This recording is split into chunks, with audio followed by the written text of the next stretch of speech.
Hello friends, कैसे हैं आप लोग। आज हम 5 ऐसे पैरामीटर्स देखेंगे जिनको चेक करके आप ये पता लगा सकते हैं कि कौन सा म्यूचुअल फंड में आपको पैसा लगाना है, कौन से में नहीं लगाना है। तो देखिए, मार्केट में इतने सारे म्यूचुअल फंड्स है कि बहुत ज्यादा कंफ्यूजिंग होता है चूज करना कि मेरे लिए कौन सा सही है कौन सा नहीं। ऊपर से हर रोज जो है मार्केट में कोई नया एनएफओ लॉन्च हो जाता है, तो सच में इतना ज्यादा कंफ्यूजिंग है कि मैं नहीं पता लगा सकता बिना रेशियोज को देखे कि कौन सा वाला मेरे लिए बेटर है या नहीं है। मार्केट में इन्वेस्ट करना तो बहुत आसान हो गया है, जस्ट ऐप खोलो और म्यूचुअल फंड में इन्वेस्ट कर दो। बट रिसर्च जो है वो अभी भी थोड़ी कॉम्प्लिकेटेड है। तो आइए समझते हैं ऐसे कौन से रेशियोज हैं जो हमें हेल्प कर सकते हैं इन्वेस्टिंग के लिए। देखिए, मैक्सिमम लोग जो है वो पास्ट परफॉर्मेंस को देखते हैं म्यूचुअल फंड की, या फिर स्टार रेटिंग को देख लेते हैं, और कुछ लोग जो है वो एनएवी को भी देख लेते हैं कि भाई एनएवी सस्ता है तो म्यूचुअल फंड अच्छा होगा, या पास्ट में अच्छा परफॉर्म किया है तो म्यूचुअल फंड अच्छा होगा। ऐसा नहीं करना है। नोट कीजिएगा कि पास्ट परफॉर्मेंसेस और एनएवी कभी डिसाइड नहीं कर सकते कि म्यूचुअल फंड की प्रेजेंट रिस्क क्या है और उसके फ्यूचर के रिटर्न्स क्या होंगे। तो ऐसे में बहुत सारे इन्वेस्टर्स जो है वो फंस जाते हैं। नेक्स्ट मेट्रिक है स्टैंडर्ड डेविएशन। दोस्तों, हमको यहाँ पे कैलकुलेशन नहीं करेंगे। स्टैंडर्ड डेविएशन जो है खाली ये बताता है कि जो म्यूचुअल फंड है उसका रिस्क कितना है और उसकी वॉलेटिलिटी कितनी है। तो किसी भी फंड का अगर स्टैंडर्ड डेविएशन ज्यादा है उसका मतलब जो है वो ज्यादा रिस्की है और उसकी वॉलेटिलिटी जो है ज्यादा है थोड़ी। आप अगर लार्ज कैप फंड्स को देखेंगे तो उनका स्टैंडर्ड डेविएशन कम होता है। स्मॉल कैप फंड्स को देखेंगे तो उनका थोड़ा सा कंपेरेटिवली ज्यादा होता है, क्योंकि वो थोड़े ज्यादा रिस्क लेते हैं और थोड़े ज्यादा वॉलेटाइल भी होते हैं। तो आप जब भी इन्वेस्ट करें तब आपको स्टैंडर्ड डेविएशन जरूर देखना है कि वो कम होना चाहिए। अब ये होता कैसे कैलकुलेट? ये कैलकुलेट किया जाता है पास्ट परफॉर्मेंसेस को देख के। जितने भी पिछले एवरेज रिटर्न निकले हैं म्यूचुअल फंड के, उसके बेसिस पे जो है ये स्टैंडर्ड डेविएशन पता लगाता है कि अभी के फंड्स में जो रिटर्न आ रहा है वो कितना ऊपर है या कितना नीचे है। तो आपको हमेशा यही देखना है कि स्टैंडर्ड डेविएशन कम होना चाहिए, यही आपके लिए सुटेबल है। नेक्स्ट रेशियो है शार्प रेशियो। तो जो पिछली स्टेप में हमने स्टैंडर्ड डेविएशन निकाला था उसकी मदद से जो है हम एक और रेशियो निकाल सकते हैं, उसको हम शार्प रेशियो बोलते हैं।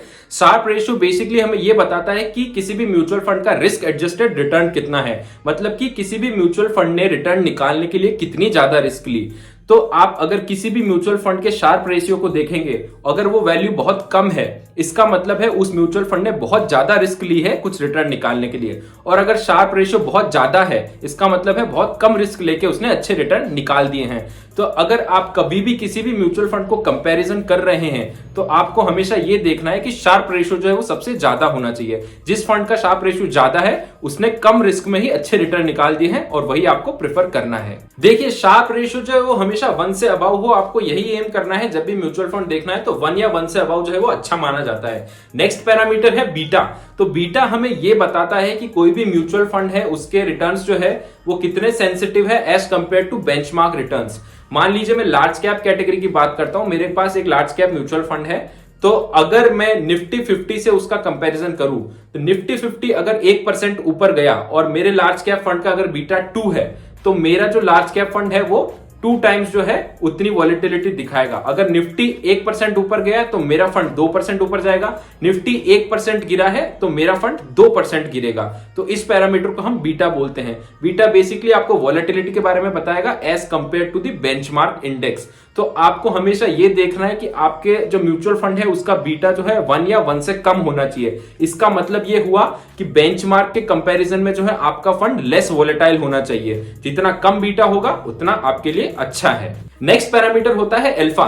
तो अल्फा हमें यह बताता है कि बेंचमार्क के कंपैरिजन में जो है हमारे म्यूचुअल फंड ने कितना अच्छा रिटर्न जनरेट किया है। तो जितना ज्यादा रिटर्न म्यूचुअल फंड निकालेगा उसका अल्फा उतना ही ज्यादा होगा।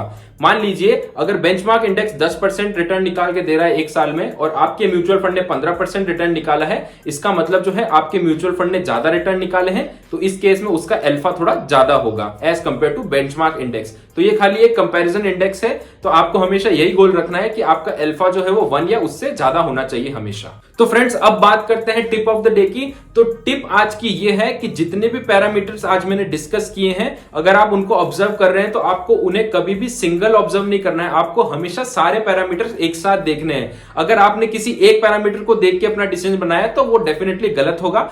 आपको सारे पैरामीटर्स देखने हैं और हमेशा कंपेयर करके जो सबसे अच्छा रिटर्न निकल के आता है, सबसे अच्छा डिसीजन निकल के आता है, आपको उसी फंड में लगाना है। तो ये सारे कुछ पैरामीटर्स थे जिनको देख के आप एक इंफॉर्मेटिव डिसीजन बना सकते हैं कि कौन से म्यूचुअल फंड में आपको लगाना है, कौन से में नहीं लगाना है। अगर आपको ये वीडियो अच्छा लगा हो तो please like and subscribe. Thank you.